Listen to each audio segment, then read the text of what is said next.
Halo sobat-sobatku semua, selamat datang di channel Natalius Nata, channel yang selalu memberikan informasi yang bisa bermanfaat untuk Anda semua. Pada video kali ini saya akan berbagi informasi tentang kapan perkiraan peserta yang lulus ASN P3K tahun 2022 menerima SK-nya. Tapi sebelum lanjut, jangan lupa untuk mendukung channel saya ini. Bagi yang baru menemukan channel ini atau yang belum subscribe, silahkan tekan tombol subscribe karena subscribe itu gratis. Oke, sebelumnya saya ucapkan selamat untuk Anda yang sudah dinyatakan lulus dalam seleksi ASN P3K tahun 2022. Mungkin sobat-sobatku semua juga sudah mengetahui jadwal seleksi guru P3K tahun 2022 yang seperti ini, di mana di dalam jadwal ini sudah terisi lengkap sampai nomor 7, yaitu usul penetapan NI P3K. Kita lihat. Nah, di sini saya sampaikan ya, semoga tidak mengalami perubahan lagi, karena ini sudah jadwal seleksi guru P3K lengkap dengan bagian yang nomor ke-7. Nah, di sini sobat-sobatku semua, saya tidak membahas nomor 1 sampai dengan nomor ke-5. Saya hanya fokuskan di nomor 6, pengisian DRH NI P3K dan usul penetapan NI P3K. Karena disinilah terakhirnya persiapan untuk kita bisa menerima SK sebagai ASN P3K. Nah, sobat-sobatku semua, kita lihat dulu yang pertama di nomor 6 ini. Pengisian DRH NI P3K ini sejatinya nanti akan mulai pada tanggal 11 sampai dengan 30 April tahun 2023. Nah, inilah nanti rentang untuk pengisian DRH. Maka kita bisa lihat di sini. Rentang waktunya itu biasanya sesuai dan biasa juga paling mengalami pengunduran waktu itu bisa 3 hari atau lebih. Nah, mengapa bisa mengalami pengunduran waktu untuk rentang pengisian DRH? Ini biasanya diberikan untuk peserta yang kadangkala itu mengalami kesalahan dalam pengisian DRH. Nah, jika mengalami kesalahan dalam pengisian DRH, itu biasanya akan diberi waktu 3 hari untuk memperbaiki kesalahan dalam pengisian daftar riwayat hidup. Dan bisa mengalami waktunya lebih panjang lagi. Ini terjadi biasanya jika ada peserta yang sudah dinyatakan lulus ASN P3K tapi dia mengundurkan diri. Dan di sini biasanya akan dicari pengganti, ya. Jadi rentang waktu yang ada ini bisa mengalami perubahan jika ada dua. Yang pertama memang tadi saya sampaikan, jika ada yang kesalahan dalam pengisian daftar riwayat hidup atau akan mengalami penambahan waktu jika ada peserta yang mengundurkan diri. Karena biasa kita ketahui banyak sekali peserta yang sering salah dalam pengisian DRH. Dan kalau sobat-sobat mengalami hal itu bisa menonton di video saya yang sebelumnya ya. Dan juga biasanya ada peserta yang mengundurkan diri, baik yang langsung atau tidak langsung, karena juga ada peserta yang sudah dinyatakan lulus P3K mengundurkan diri karena teknis, mungkin penempatan terlalu jauh, atau ada yang sampai mengundurkan diri tanpa disengaja, misalnya sakit atau ada yang meninggal dunia. Nah, kemudian kita lihat untuk yang nomor 7, disinilah yang biasanya waktunya paling lama ya, berkaitan dengan usul penetapan NI P3K. Nah, kalau kita melihat di jadwal, nanti usul penetapan NI P3K akan dimulai tanggal 24 April sampai dengan 18 Mei tahun 2023. Kalau kita melihat di sini, ini lebih dari 1 bulan ya, sobat-sobatku semua. Maka di sini biasanya ya, pemberkasan yang usulan penetapan NI P3K ini berkaitan dengan pemberkasan fisik. Nah, pemberkasan fisik ini biasanya dilakukan oleh instansi tempat kita melamar. Karena nanti mereka akan melakukan pengecekan berkas dan biasanya pada tahap ini memerlukan waktu yang lama.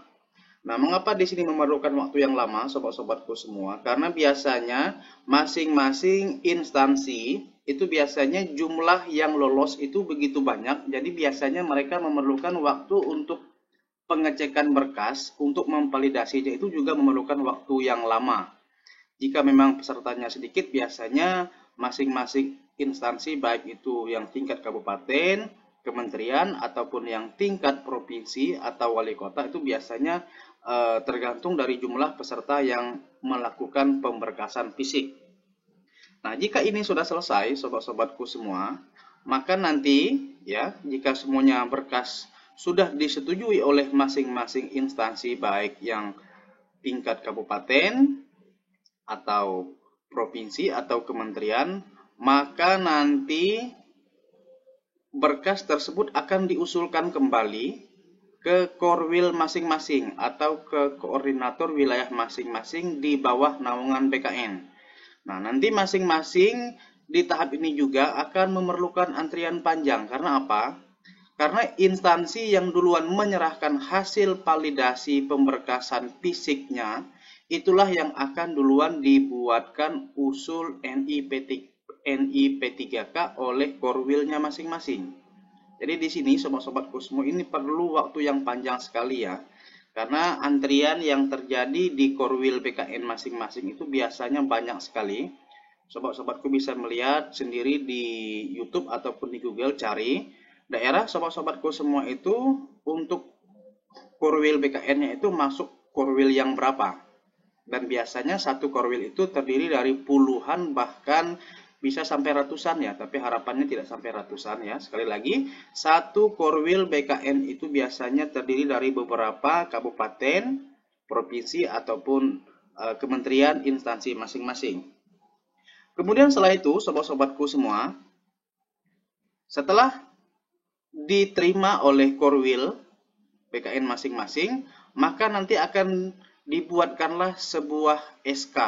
Nah, SK, maka nanti di dalam SK itu akan memerlukan tanda tangan dan cap dari masing-masing PPK di setiap instansi yang biasanya juga nanti akan disertai dengan tanda tangan elektronik berupa tanda tangan yang berbentuk barcode. Nah, sobat-sobatku semua, walaupun usul NIP P3 kita sudah diterima oleh Korwil BKN masing-masing, itu belum berbentuk sebuah SK, karena nanti mereka akan menyerahkan usulan NIP P3K itu kembali ke instansi masing-masing, akan dikembalikan ke kabupaten, akan dikembalikan ke provinsi atau instansi pemerintahan lainnya, karena nanti di situ akan dibuatlah cap dan tanda tangan dari baik itu bupati, gubernur, atau kementerian, dan nanti sudah lengkap dengan tanda tangan elektronik berupa barcode. Kemudian setelah itu, sobat-sobatku semua, setelah SK P3K sudah selesai, untuk membagikannya juga nanti harus menunggu waktu yang tepat dari PPK masing-masing. Walaupun nanti bisa jadi SK kita itu sudah selesai, ditandatangani, dicap, dan di barcode, untuk membagikannya juga harus menunggu waktu yang tepat dari gubernur, dari bupati, dan instansi tempat kita melamar. Karena kadang-kadang jadwal PPK itu ya lumayan padat, jadi mereka harus menunggu waktu yang tepat. Nah, kalau kita melihat di sini, sobat-sobatku semua,